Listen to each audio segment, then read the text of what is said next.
Blog Talk Radio. We are the UR Tennis Network. Our mission is to be the voice of tennis. We enlist a team of passionate enthusiasts to promote our sport. We strive to bring interesting perspectives on the many spins of tennis.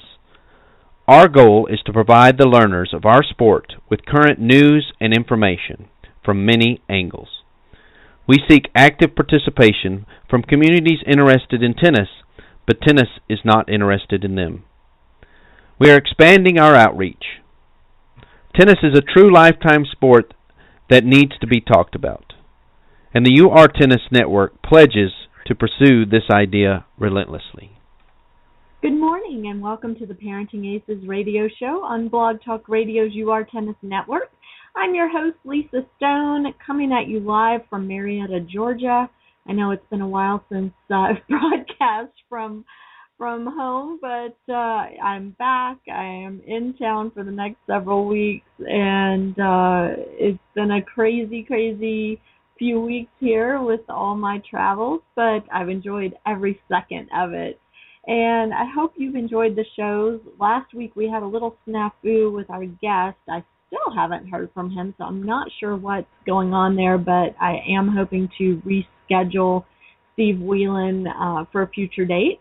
And this week we've got a fantastic show. We will be talking with Jeff Moore, and Jeff is now really focusing his efforts on working with players, parents, and coaches over the college recruiting process.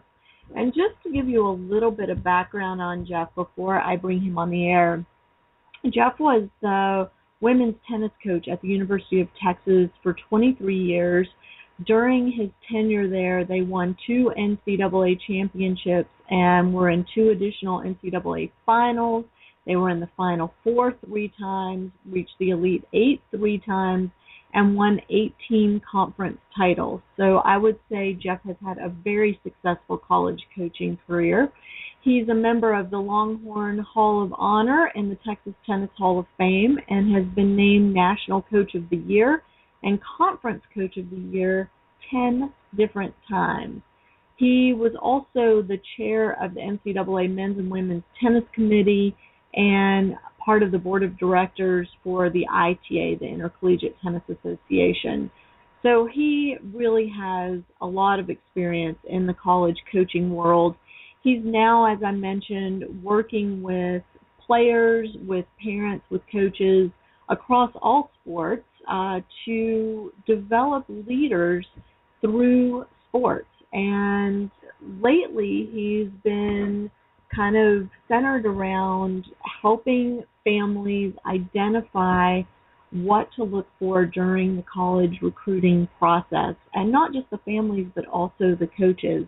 So I'm going to let him talk more about that when I bring him on. Before I do bring him on, however, I do want to go to a quick commercial, and when we come back, today's guest, Jeff Moore. Warning. Orthopedic surgeons are seeing an increase in overuse injuries when young athletes perform the same repetitive stressful motions over and over. Pitching, tennis, weight training, even long swimming workouts can cause overuse trauma that may require surgery. If your kids play and train hard, visit orthoinfo.org or stopsportsinjuries.org. A message from the American Academy of Orthopedic Surgeons and the American Orthopedic Society for Sports Medicine. Welcome back to the Parenting Aces radio show with me, Lisa Stone. I'm your host today. And before I bring on today's guest, I want to just let you guys know I've made a few changes to ParentingAces.com and would love your input. And so if you have a moment, please go to the website, take a peek, and let me know what you think of our new landing page and the new organization of the site. I am also working on a new logo for Parenting Aces, so be on the lookout for me to send out some ideas through our e-newsletter. If you haven't subscribed to that yet, you can do that on ParentingAces.com as well by just entering your email address in the little box on the right side of the page. And I hope you will do that because I love being able to communicate directly with y'all, and that's the easiest way to do it. So please take a moment to do that as well. All right. Let me just give y'all the call-in number in case you're listening and would like to call in with questions today. That number, as always, is 714-583-6853. Again, 714-583-6853. And without further ado, let's bring on today's guest, Jeff Moore. Jeff, thanks so much for being with us again today. Thank you for having me, Lisa. You were one of my very first guests on this show a million years ago. Not really. It's only been about 3.5, but it seems like I've been doing this a long time. And the last time you were on the show, we talked a lot about using sports to develop leaders and how the two things go together. And you have really kind of taken things a step further now and are working, and correct me if I'm wrong, but are working directly with a lot of the various college coaches, not just in tennis, but across a lot of different sports, to help them develop not just winning teams, but winning cultures. Is that an accurate statement? Yes, I actually work with corporations and schools, and most recently with college teams. I'm starting more and more to work with college teams and mainly their coaches, although I do speak to the athletes. And I also do some work with parents. I was the parent of a Division I basketball player, so I've actually been through it as a parent as well. And so you really bring to the table kind of the whole picture, because you were in it as a coach, you have been in it as a player, as a parent, and so you get what everybody is looking for in this process. And bigger picture is really helping these kids to develop into strong leaders in their communities. Right, exactly. I think that's the key, because the world that kids inherit when they graduate from college is way different from the world I graduated into, where I could land a job, a good job, and be in that same job, or at least that same industry, until retirement.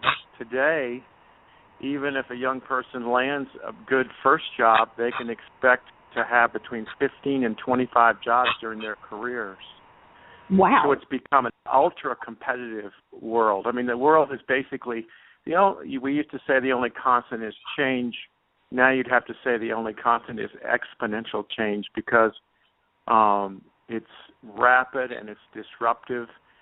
And that's just so there's no job security. And, of course, what that creates is all kinds of turmoil in their lives. So young people are heading into a truly disruptive, volatile world. And sports is one area that can help them in a unique way to prepare for it. Because in sports, you have to compete. In school, you really don't. You just have to compare well. You have to get good grades, and 83% of the grades given in college are A's and B's anyway. So it's kind of college has become something to get through, to earn the badge, to earn the right to be interviewed and be considered for a job. But then on day one of job one, you're sitting there and, okay, you're here. School got you here. Your network got you here. Now you're expected to compete, and you may not be here for long, so do your best. So it's a much different world. For sure. I published an article yesterday on helicopter parents, and I kind of added a little editor's note. I didn't write the article. It was written by Frank Giampaolo, who's also been on the show. And I added a little editor's note because I recently heard of a new thing called lawnmower parents, where we parents are mowing down every obstacle in our children's path to make things easier for them. And the true reality is that we're not doing our kids any favors by removing these obstacles. And you, at the same time as I was publishing that piece, I got an email from you with about a 4-year-old piece from The Atlantic about how child rearing has changed, and really, are we doing our kids a service by getting rid of the obstacles in their way, by taking care of all the little things in their lives for them and not allowing them to try and fail. And it seems to me that what you're talking about in terms of the job market is a prime example of why we need to let our kids experience trial and error early in their lives so that they become good at it. Well, and I would use this analogy, and I don't think it's far-fetched. When an animal is in captivity from birth and then they're let out into the wild, they don't survive. And that's what's happening to our young people, most particularly the young people who are involved in athletics at an elite level. That's where I see most of it. The so-called geeks, and I say that affectionately, or the artistic, the indies, those young people tend to do much better. They tend to compete much more effectively because typically their parents are my age, and we don't know what to do with a child who's obsessed with their computer or is artistic. My generation never put much stock in that, unfortunately. We didn't have the appreciation.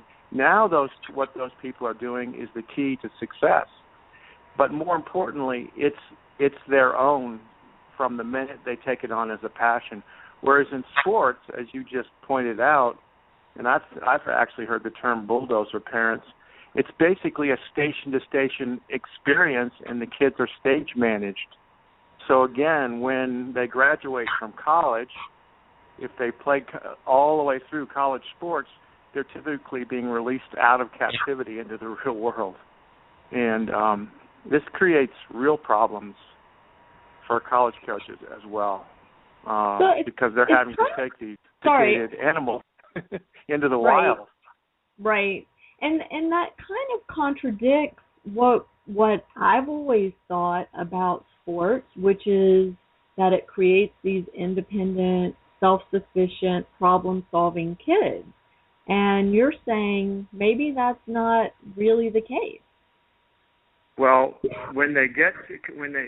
not the case before college, typically. Well, first of all, high school sports, which used to be important, is one area where this could happen, because if your child is in high school, you have no choice in the coach.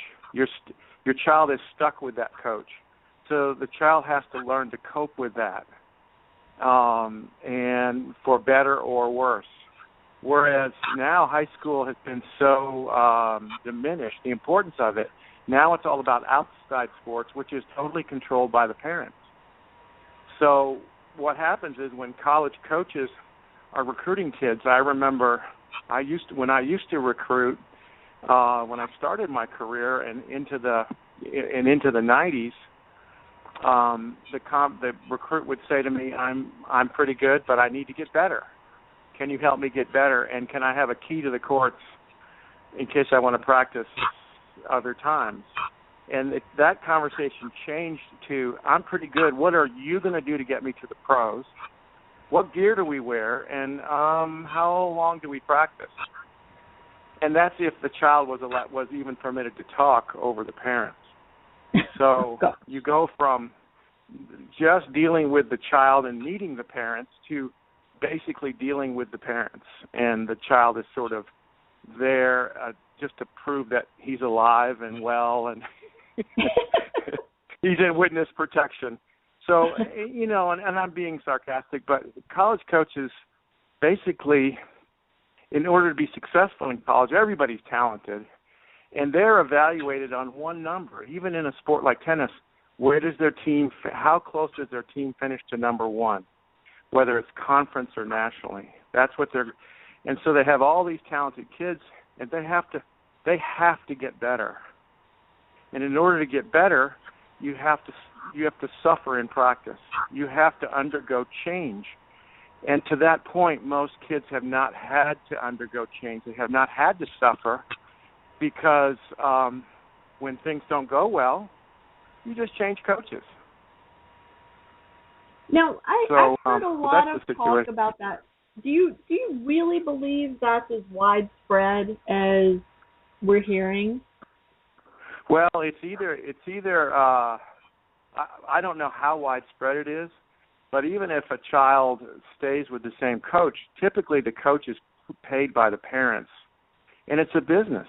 So they're having to cater to the parents, and rankings come in. So even if they don't switch coaches, it's an arrangement that's really not ideal. Whereas, again, it used to be in high school, and not so much for tennis, obviously, but for the other sports, again, you're stuck with that coach.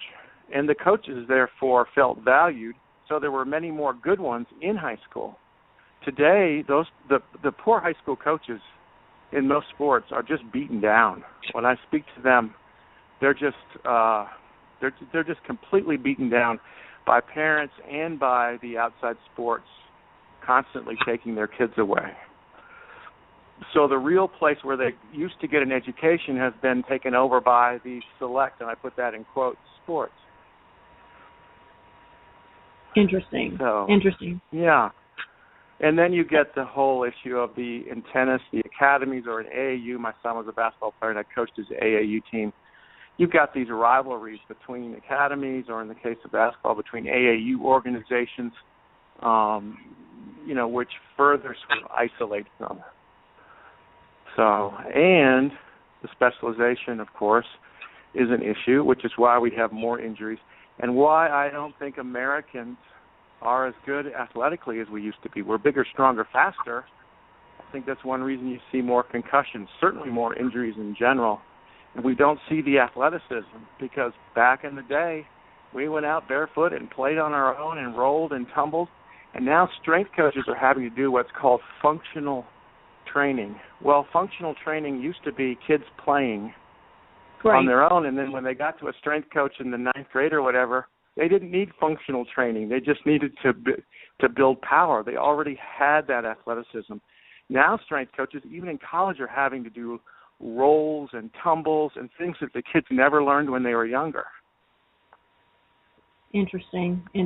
Sorry to go off on a tangent there. Yeah, no. I mean, these are all factors that we need to be aware of as parents, taking our kids through this process. And I have this conversation all the time. My yoga instructor is a good friend of mine too, and she works with a group of tennis playing kids and at a local academy here in Atlanta.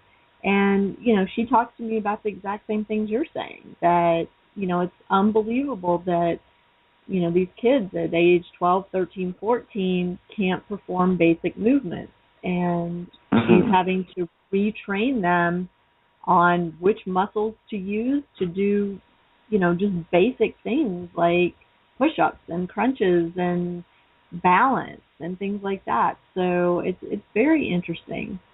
Well, and they surveyed the top 100 of the top athletes of all time, and the average age at which they took their first step was 2 years old. Now that's shocking, and you might, whereas to think about the typical parent today wants that child up and walking and hopefully running in short order. But the reason is exactly what you just pointed out: is if you walk too soon, you don't build those core muscles. So that's sort of a metaphor for what we're doing to our kids. We're getting them up and walking. We're just accelerating things to a point where they become young adults before they're able to enjoy childhood or develop fully. True. All right. Well, so let's fast forward to the recruiting process, because that's really what I want to pick your brain about today. I have just gone through all of this with my own kid. In fact, I just picked him up at the airport at 9:30 last night. He just returned from a trip to his future school where he spent the weekend with 5 of his fellow recruits that'll be coming in next year. And they had a great time and didn't get into too much trouble, I don't think. I haven't talked to the coach yet, but good. Hopefully they behave themselves. But So we've just gone through this process ourselves, and one of the things that intrigued me when you and I connected again recently was your statement that you're really working to help athletes, their parents, and the college coaches identify the important things to look at during the recruiting process. And it's maybe not the things that we think are obvious.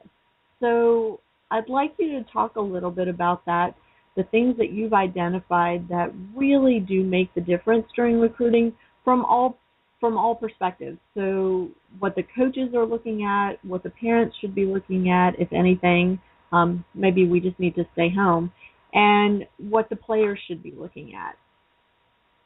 Right. Well, no, I don't think the parents need to stay home. My parents didn't even come to all the games, all the games. And, of course, that's not right or wrong. I went to all my kids' games. But I think there's a way to be involved. And basically, as far as the right coach can be huge. My son ended up going to Lafayette College, which is in the Patriot League. They were in the NCAAs this year, actually. And when he was on his visit to Lafayette, they were playing Lehigh in the big rivalry. He was on a recruiting visit. And they won the game, and then he's kind of on the floor walking around waiting for the team to come out of their post-game meeting. And it was senior day, and one of the seniors' parents introduced himself to Andy and just volunteered that Coach O'Hanlon, and the coach's name is Fran O'Hanlon. He's sort of a legend in coaching circles. Coach O'Hanlon will teach you a lot of basketball, but what he did for my son was he taught him how to be a man. And Andy said that to me, reported that to me on the phone, and I said, Andy, you know what? We need to take a close look at this. And essentially, the first 6 months or so, Andy hated Coach O, because unlike all of his coaches in high school and in the outside sport ranks, he was a stickler. First of all, team comes first. Second of all, you're going to do things right or we're going to do them again. He did make them problem solve. He made things very, very difficult. Being on time was 15 minutes or 5 minutes early, et cetera, et cetera. Today, in his job in a startup here in Austin, he quotes Coach O'Hanlon every day. He's even trying to get his company to change their core values to match Coach O'Hanlon's core values. So as a parent, knowing that 99.9% of our kids are not going to play in the NBA, what more could you ask from an experience with a coach or a teacher? It's inspiring. Right. For sure. Yeah, but, the problem is, and I don't know how it is in basketball because I really am 100% ignorant in all sports other than tennis. Right. In tennis, there is such turnover at the collegiate level in terms of coaches, assistants, etc. So, we are warned, and I'm putting that in quotes, over and again, don't choose a school because of the coach, because the coach may not be there your entire career. So that said, I mean, and I'm with you. I think the coach is a huge factor or should be a huge factor in your decision, but you have no control over how long the coach is going to stay. Right. Well, I'm not big on thinking that the school makes that much difference. I mean, I think I could have been happy at a lot of different schools. I think a lot of parents get hung up on kids going to prestigious schools. I mean, many of the prestige schools are graduating kids who are low and self-confident, even though they're extraordinarily bright. They're not ready to compete because they've been on the treadmill to Wall Street, so to speak. So I don't think the school, they have to like the school, but at 17, how do they really know anyway? They're on a visit, they meet with their friends. I think the selection of coach is hugely important. And I think the parents, again, it's difficult for a 17-year-old to make a decision. They do have to make a decision, but to encourage them to look for a coach that's going to push them and challenge them is the key. That's the big key. Not cater to them, but push them and challenge them. There are plenty of coaches out there that will settle for mediocrity. And by mediocrity, I mean working hard. And working hard is not good enough. A great coach will impose suffering and will insist that the athletes impose suffering on each other to get better, push each other. And I think that's huge, that part of it. Sure. Now, and I don't mean in the sense of a Bobby Knight. That's obviously, but again, someone like a Coach O'Hanlon doesn't need to raise his voice, and who really cares about the kids, because when they graduate into the real world, that's when the big game is on.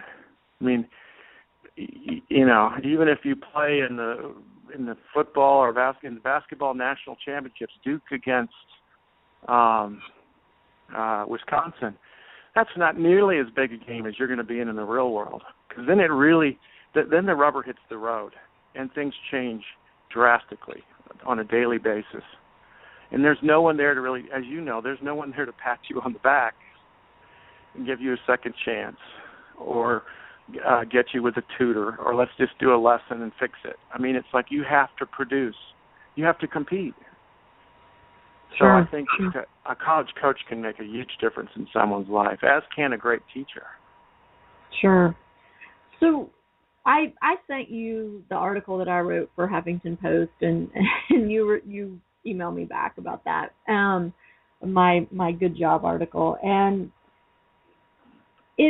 there's a fine line between a coach that can make a difference in a kid's life and a coach that goes too far, right? I mean, I think, Right. we all know those stories. So as a parent who is guiding, a 17, 18-year-old through the process of choosing the right program at the collegiate level, what are some red flags, or what are some things that we can look for to ensure that the coach is going to insist on excellence, but isn't going to push beyond that very fine line? I don't know. I don't know that you're going to find very many coaches who are like the guy in Whiplash, the band leader. I just don't think, because most college coaches are deathly afraid of their administrators, who come down typically on the side of parents who are often donors. So really, you're going to find, I think it's the opposite. I think you're going to find coaches that are actually gun shy and aren't pushing hard enough. I would ask the question of, Coach, are you supported? I would even ask the athletic director, do you support your coach, and what does that mean? It just came into my head, but that's one thing I would ask for sure. If your athlete's going to a major university, I mean, I don't think that's going to be an issue at Lafayette College, even though they're Division I. But at the big schools, that's a big question. Even in the Ivy League, I can tell you stories of coaches who decide to sit a player or suspend a player for some reason, and they're told by an administrator to reverse that decision because the player's parent is prominent, or they call. Even in college. So Wow. That's a question I would ask. And, of course, if you've got an administrator who's supporting the coach, oftentimes that means the coach is doing things in the best interest of the child anyway. But I think the whole pushing aspect, even if it is a little over the top, and I don't mean physical, I don't mean verbal abuse, but even if it is over the top, because, look, first of all, when parents say my child likes the coach, I always ask, what does that mean?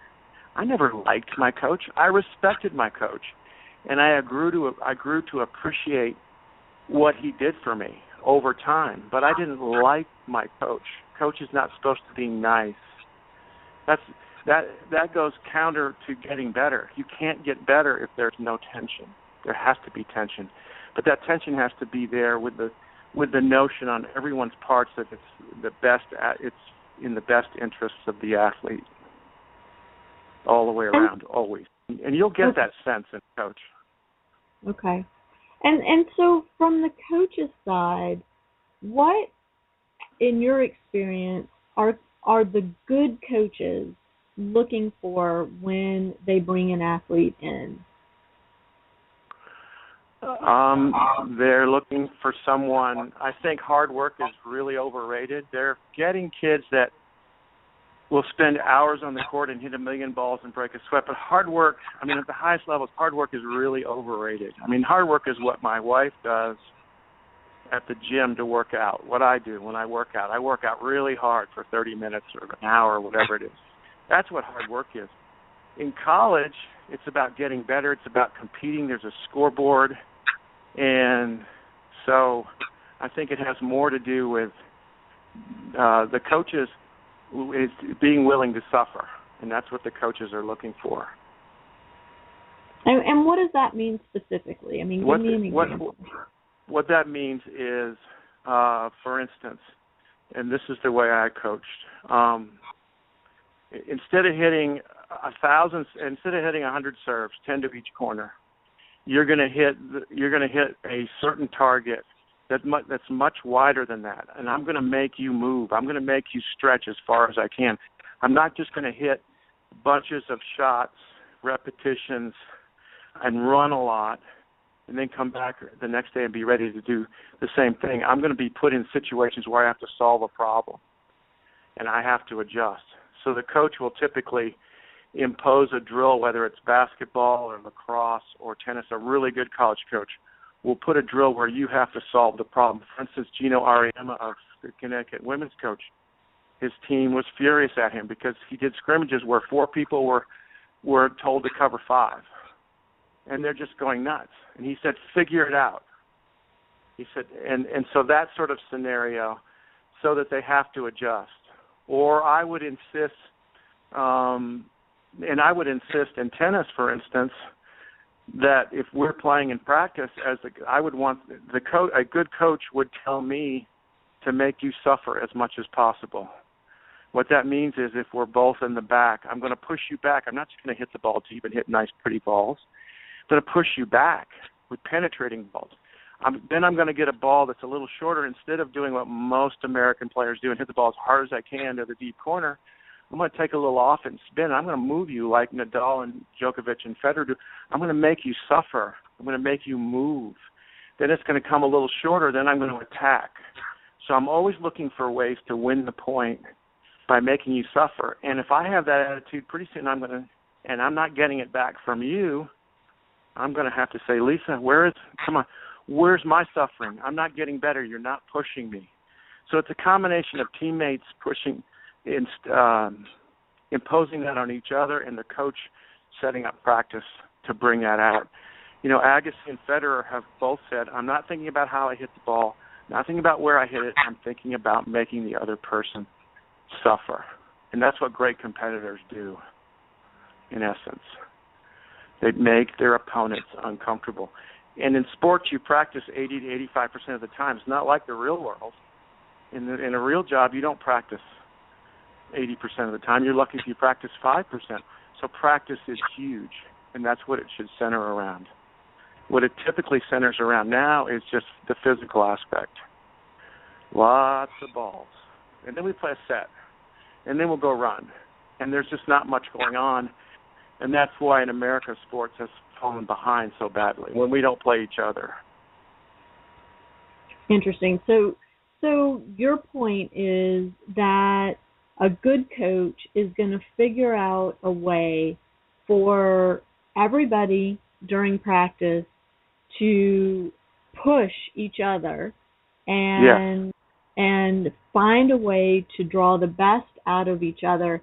And this is kind of striking a nerve for me because I've related this story before, but when my son trained with Craig Signorelli the first time, he was learning all of this new stuff, and it was just kind of overwhelming, and we ended up videotaping a lot of it so he could go back and watch it. And his question at the end of the training was, how am I going to replicate this when I get back home? Because my coach is going to tell me to go on the court and do A, B, and C, but I don't want to do A, B, and C. I want to do the stuff that you're teaching me.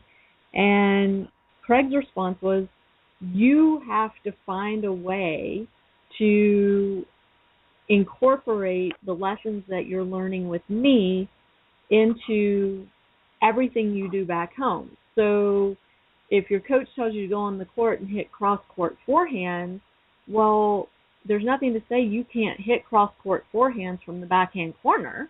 He didn't tell you had to hit them from the forehand side, So it was that kind of stuff. It's like figure out a way to incorporate this stuff so that you benefit every time you get on the court, but you're also making the person you're training with work and benefit. Exactly. So that, very interesting.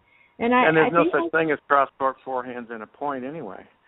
There's the forehand that if we happen to be going cross-court to cross-court in a point, you and I'm trying to push you back. And then if the ball comes a little shorter, I'm trying to move you. So I think that's the problem. And in this country, we just overcoach the technique and the repetitions to a fault. And I think part of that is parents want to see hours and numbers of balls hit. Yeah. It's sort of like it's a business.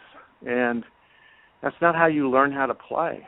I mean, if that had been the way I coached, we never would have upset, had the upsets we had to create to win national championships, because we didn't have as good of players to start out with. So, and the big problem today, again, in all sports, you hear about basketball all the time, the kids do not know how to play the game, which is why the best company, say nothing of sports organization in the world, in my opinion, is the San Antonio Spurs, and they have, one American starting, one from American origin, because kids from other countries, coaches have to be qualified. Here you can be a great athlete and it's assumed you're a coach. Over in other countries, in many other countries, you have to go through the gauntlet. Not being a great athlete does not mean, or a great player does not ensure that you're going to be a great coach. They're two very different things. For sure. It's interesting because that's the exact topic of next week's show, looking at the Spanish model, not from the perspective of how the players are trained, but more how the coaches are trained and the culture around the sport in Spain and how that's so different here. And I think that's what you're touching on is, we've gotten away from developing the culture of our sport, and it's become such big business. And one thing that you'll get from them is that they talk about how it's important to suffer. Their athletes, you'll hear that from. But one thing and the difference is that here, so we'll say our coaches will say that, but the problem is, suffer what? You know what I mean? Is it getting through are you being made to suffer? You see my point? Mm-hmm. And the reason they can say that in Spain is because the kids are making each other suffer. The coaches are making the kids suffer. You know what I mean by suffer. Yeah. Whereas here, if you were to say, if an academy guy were to say, you need to be willing to suffer, but there's no suffering taking on. You see what I'm saying? There's no pressure. They're not being pushed. There's no accountability, I think. Right. It comes down to accountability, and I place a lot of the blame on us parents because we are putting pressure, as you said, on the coaches. We want to see balls hit. We want to see hours out there. We want our kids to come home sweaty and exhausted physically, but we have kind of forgotten about the mental exhaustion that should happen during a practice as well, and the emotional exhaustion that should happen. And so that's on us. But then, circling back around, how are we supposed to know that that's what we should expect if our coaches aren't educating us and putting it forth standards that they communicate clearly to us so that we know what to expect? So it's the blame is shared, I think, and who suffers, who really suffers are the kids, because they're getting one thing from us as parents, they're getting something else from the coach, and then they're left to try and figure out how to get better without the proper guidance. And I don't know, it's a situation these days. I see it a lot, and I hear it from parents and kids. Yeah, there are some great coaches out there. It's just we live in a celebrity culture, so a lot of times the coaches that are attractive to parents are the former great players or the guy, with an accent. The coach has an accent, is charming, and of course that's appealing to all of us. We all fall into that trap. But look behind the scenes. Go to a practice and see what's happening. That's the key. Your son or daughter should go to a practice and see what's happening. You put it really well. Are they being compelled to exercise their minds? Because in a match, after a real match, you don't just leave out of breath. You leave with a headache. And so you need to leave practice with somewhat the same feeling. And, of course, if you're being mentally challenged to solve problems, then you become emotionally tested and you become emotionally tougher. So is practice creating that is the key. And there are some very good coaches out there doing that, and they're not always the ones that, are the most ballyhooed. That's the key. Right. They're not in the spotlight. Well, so let me ask you this, going back to selecting the right college program, because I really do want to focus on that. It's that time of year. We just finished signing week, and there's still kids trying to make that big decision. And so besides looking at the coach, what kinds of things can a potential recruit learn from existing members of the team, whether it's tennis or other sports? And how should they use that when making their college decision? I think that a mistake that's made is, again, I think to go strictly on whether you like or dislike teammates is a mistake. I think initially, I think if your future teammates are working hard and pushing each other, and you don't see that there's going to be tremendous animosity if you go to that school, if you think that they're likable, it doesn't mean that you would want to go hang out with all of them. I don't think that's a necessity. I think to look for the team players on the team to support each other, but to also push each other is the key. That's the main thing. Recruiting visits are hard. It can be, if it rains, you know how it goes. If it rains, or the team's coming off a bad loss and they're not in the greatest mood, or you're recruiting, the guy you're staying with just broke up with his girlfriend. Who knows? So right. You sort of have to read between the lines, I think, and look at those things.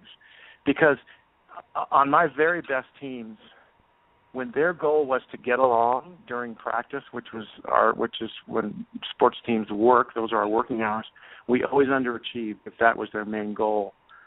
When I had teams where the respect level was really high and the like level was sort of mediocre, the like level always caught up. Always. The reverse never happens. If you start from the basis of we've got to like each other, the respect never grows. I mean, then you can be a heck of a fraternity or sorority, but you're not going to be a competitive team and get better. I mean, it's great for the hunting trip or the book club or, that sort of thing, but this is a high stakes. We're trying to get better. We're trying to be the best. So respect always trumps like, and like will catch up. And I don't mean there has to be dislike, but you know what I mean. So, many of my, again, on the best teams I had players who didn't necessarily ever hang out with each other. They weren't undermining each other. Now their families do stuff together. It's the tightest bond possible. It's similar, to use a very bad analogy, to what you go through it in war with the people you go to war with. I mean, that's a overblown analogy, but it's more similar to that than it is the social grouping type of relationship. So I would look for those kinds of things. So for a high school junior or senior that's going to visit a school,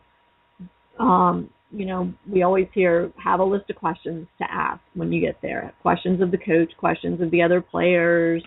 What are your, let's say, top 2 or 3 questions that you advise recruits to ask and really evaluate the answers to? My top question is, how is my child's experience here with you, I'm talking to the coach, and with his teammates, how is it going to prepare him to be an independent adult ready to take on the world? How are you going to help get him there? Because that's what my talk to athletes, college athletes, has to do with now, is I kind of talk about what the world is like now, and hard work's overrated and all of that. But anyway, that's what I would ask. That would be my number one. I don't know if there would be everything else would be tied for second probably, because facilities are overrated. Uniforms obviously are overrated. I mean, it's the experience, and that's what I would want my child to get out of it, because let's face it, if you win a conference championship and you're all conference, but you don't have that experience, you win it because you're talented, but you don't have that experience, what are you taking into the real world? You can't take your trophies to work, but you can take that to work. Right. My whole thing is, and I say this to companies, and I say this to schools, and I say this to sports teams, do you want to build a winning team or a championship? Because in today's world, everyone wins. Everyone gets A's and B's. Everyone gets trophies. Everybody wins. And if it's not seen that way, you can spin it that way. So championship teams are immersed in the process. They're getting better constantly. Winning teams talk about results. So that's why I would ask that question of the coach. Sorry to be overly simplistic. No, I find it, I'm sitting here at my desk, and I have to say that my state high school championship trophy is staring at me right this minute, and it was from a million years ago, but I'm still very proud of that trophy. But no, and I didn't mean to completely demean trophies, but I'm guessing that and my players didn't even realize this after both national championship teams until they really thought about it. I said, is it really the trophy, or is it all that you did to get that trophy, to overachieve, that's the key, because not everybody's going to win a trophy. So I'm guessing that at the core of it, that's as much or more of what that meant to you. That's what it symbolizes, I'm guessing. Yes, and you're absolutely right. And so for you differentiate between a winning team and a championship team. And so talk a little bit more about what a championship team looks like, because I have to just point this out, and people that listen to this show regularly have already heard this a million times, but I find it very interesting that, given my involvement in tennis over the last 3.5 years with ParentingAces, and the number of college programs that I've seen and coaches that I've gotten to know, that my son wound up choosing a school and a coach that I've never seen and never met. So, wow. There's something Freudian in there somewhere, I'm sure. But so he obviously was looking for something different, and made a choice that we're all thrilled about, obviously, at this point. But that whole idea of looking for a championship program, you're not talking about a program that has a humongous trophy case full of gold and silver. You're talking about something much different than that. So can you expand on that a bit? Well, they could have lots of trophies. Again, I'm not necessarily But it's a program where they're immersed in the process of getting better. There's a palpable that everyone involved is excited about getting better every day. I mean, I used to put all of our trophies in my locker, which is my predecessor said, Jeff, why am I showering with the trophies? And that was over the top. I mean, I bring them out when we recruited, and I put them behind me at my desk. I'd never talk about them. But I'd never talk about them. They'd be behind me, so the recruits looking at the trophies behind me. But I'm not talking about trophies. I'm asking one thing, and this is to close the deal. Tell me about your toughest match in junior tennis. And typically the recruit will say, it was 100 degrees. I beat someone who was seated way higher, 3 sets, but I pulled through. And my response typically is, well, I was at that match. And that's why you're in my office right now. That's why I'm interested in you. But I got to ask you a question. Are you prepared to come to Texas next August and compete like that every day in practice? And you cannot believe, Lisa, the expressions on their faces. It's either, whoa, where's my IV drip of affirmation? Doesn't he know how good I am? What's this all about? Or let's go, because they want to get better. Mm-hmm. So it's an opportunity to let the athlete select for or out. And I think that's typically the approach that a coach at any level, a really good coach at any level, will use. They'll put the athlete in position to select in or out based on what they're doing to get better. I mean, that's roughly, I'm sure, the way the Spurs do it, the Patriots.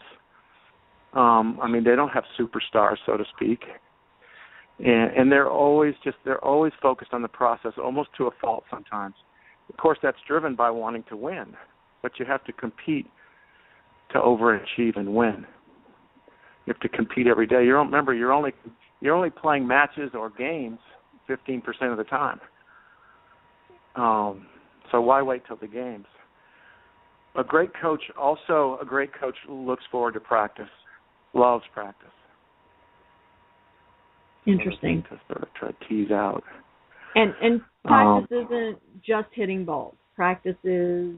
No. Yeah. Okay. No, and typically, you can see of course, everybody thinks they're a coach. Not everybody thinks they're a lawyer, but everybody thinks they're a coach. I'd make the argument that coaching is more nuanced than lawyering or doctoring, because there's less science behind it and more art. There's definite science behind it, but it's more art. It's a real art that's honed over years. But most parents and kids would go to a practice, and if they're hitting a zillion balls and running around and grunting, and then we're going, wow, this is awesome. I remember watching a drill at Bollettieri's years ago, and there were, I don't know how many courts, 25 courts going at once, and they're all doing the same drill, and it's a drill where they go side to side and then up and back in this incredible sequence, and I'm thinking, I'm there with my assistant, I'm going, boy, this is an amazing drill, and then we both look at each other and go, well, what's the purpose? So there's a feeder, you know what I mean? You see my point? Yeah. So it was like a drill sergeant, and it's not going to happen in the match where you go from A to Z to, to Y to H. So, right. But it sure looks good. So that's what the untrained eye is impressed with. Interesting. Have you, when you were coaching, did you ever have a player that told you they were ready to come work for you, and then they got there and either they didn't realize what they were committing to, or they changed their mind, or they just flat out lied? Excellent question. When I was younger, I come off as a pretty easygoing, nice guy, so to speak. And so kids would come thinking that's what they're getting, and it's not that they didn't get that off the court, but they got a very intense, serious, driven coach on the court. So there were definite mismatches. So I learned that I had to be very, whether it's business or sports, the recruiting relationship has to set up the working relationship. So that's what I made a greater effort to do, is to make sure they understood. And that question that I just threw at you was a good example of that. They know in no uncertain terms what I'm about. Because when it comes right down to it, it's really between the head coach and the recruit, because the head coach makes decisions. You know, our relationship is huge in that decision. The assistants can be all world, but the assistants don't make final decisions and don't lead the program. They're hugely important. So that's what I learned is I learned to do that better. But still, you still make mistakes. The wonderful thing about your son is he made this decision, and it could bomb. Who knows? But he made it. And so going forward into real life, my gosh, I mean, what? How's he going to learn otherwise? I think you pointed that out in the beginning. How's he going to learn?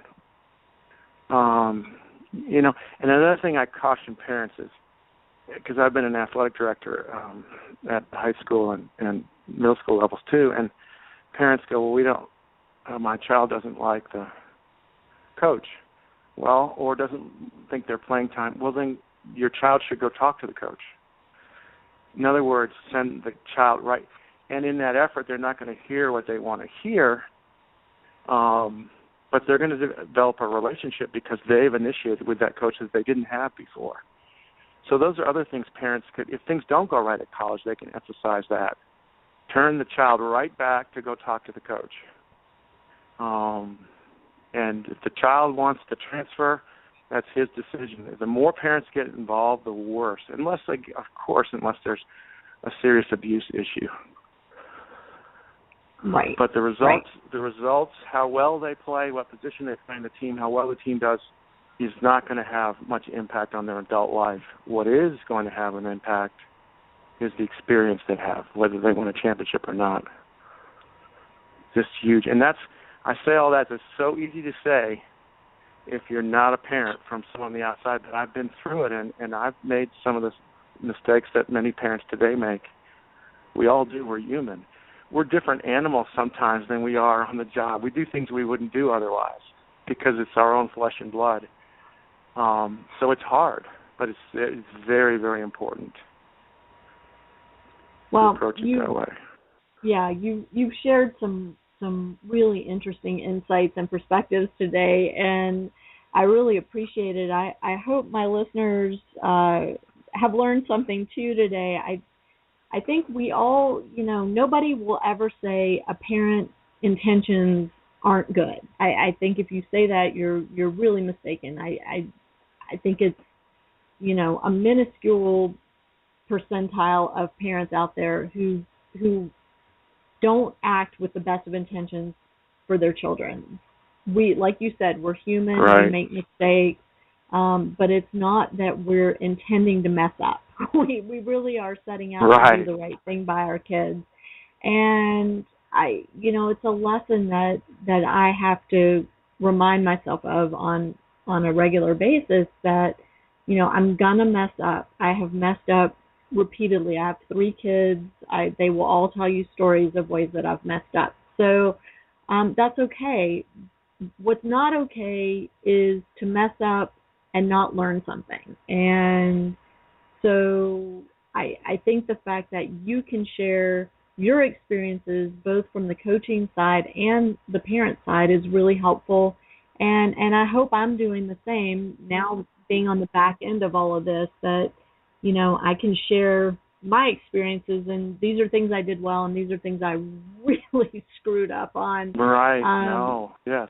And let's send our kids out there well prepared to handle the suffering and to come out on the other end stronger for it. And so I appreciate your perspectives, Jeff, and really, thank you so much for taking the time to chat with us again today.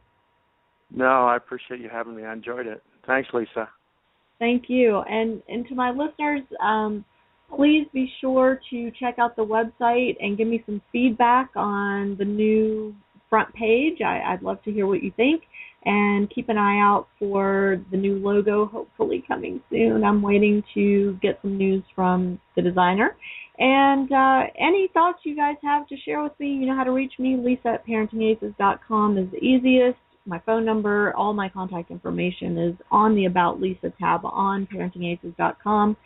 Thank you, Jeff Moore, again for being with us this week. Next week, we have another great show for you today. We will be discussing the philosophy behind the Spanish approach. So I hope you'll tune in again next week. Have a great week, everybody. Hope it's sunny and beautiful where you are. See you on the tennis court.